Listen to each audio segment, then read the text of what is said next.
ધારેલો સહકામ સિદ્ધ કરવા સદેવ સાચા તમે ને વિઘ્નો સઘળા વિનાશ કરવા સો શક્તિશાળી તમે સેવે જે શરણો ખરા હૃદયથી તેને ઉપાધિ નથી એવા શ્રી માણિભદ્રદેવ તમને વંદો ઘણા ભાવતી. પરમ કૃપાળુ પરમાત્માના શરણોમાં વંદન. અત્રે ઉપસ્થિત મંચ ઉપર બિરાજમાન સર્વ મહાનુભાવોનું હૃદયપૂર્વક ખૂબ ખૂબ વંદન. આગળ બેઠેલા ભાઈઓ અને બહેનો, સુંદર એવો એક આજનો આ કાર્યક્રમ વર્તમાનની અંદર જે જરૂરત છે, જેમ હમણાં એન્કર ભાઈએ બહુ સારી વાત કરી કે વર્તમાનની અંદર જો પણ જરૂર હોય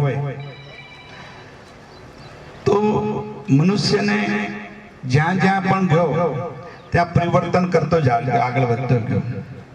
પહેલાના જંગલની અંદર હતા, જંગલની અંદર આપણે પરિવર્તન કર્યું, જંગલમાંથી થોડા બહાર આવ્યા, ગામડા વિસ્તારોમાં થયું, ગ્રામીણમાંથી શહેરી વિસ્તારમાં ગયા, અને વર્તમાનની અંદર આપણે જંગલ ધીરે ધીરે ધીરે ધીરે ઓછા થતા જઈ રહ્યા છે અને આ કોન્ક્રીટના જંગલો નું સામ્રાજ્ય વધતું જઈ રહ્યું છે.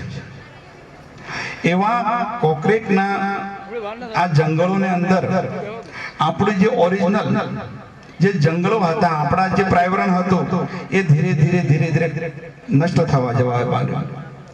એથી કરીને કુદરતી વસ્તુઓથી પણ આપણે દૂર જતા રહ્યા. ટેકનોલોજી જેમ વધતી ગઈ, અત્યારે જે પેલા આપણે જે ઈંટો પાડતા, પેલા કાચી ઈંટો હતી, પાકેલી ઈંટો નહોતી રહેતી, કાચી ઈંટોનો આપણા મકાનો બનાવતા, અને કાચીના ઈંટોના મકાનો પછી આપણે નળિયા નાખતા, નળિયાના હિસાબે રહીને એમાં તમને ઠંડક પણ મળતી. ધીરે ધીરે આમાંથી પણ આગળ વધ્યા. પેલા એક માળ હતો, હવે 2 માળ, 2 ના 3, 3 ના 4, અત્યારે તો 100 માળની બિલ્ડિંગો બનવા માંડી. તો આ એટલી બધી બિલ્ડિંગો જ્યારે બનતી હોય ત્યારે આના માટે ઈંટોની પણ જરૂર પડે. દેશી ઈંટોમાંથી આપણે પકવતી ઈંટો ઉપર આવ્યા. હજારોની સંખ્યામાં બિચારા જીવો મરી જતા. આવા મોટા મોટા નમાળા કરીએ અને એની અંદર બિચારા ઈંટો પાકતી હોય, કેટલા બધા જીવાતો બિચારા જીવો પણ મરી જતા હશે.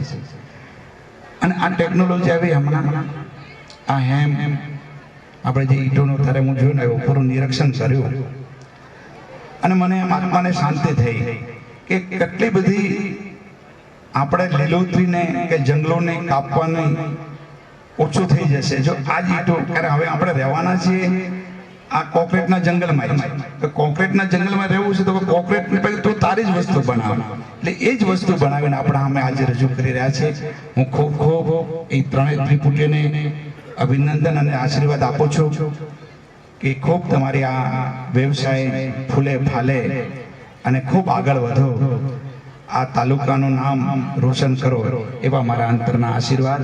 અસ્તુ. જય માણિભદ્ર.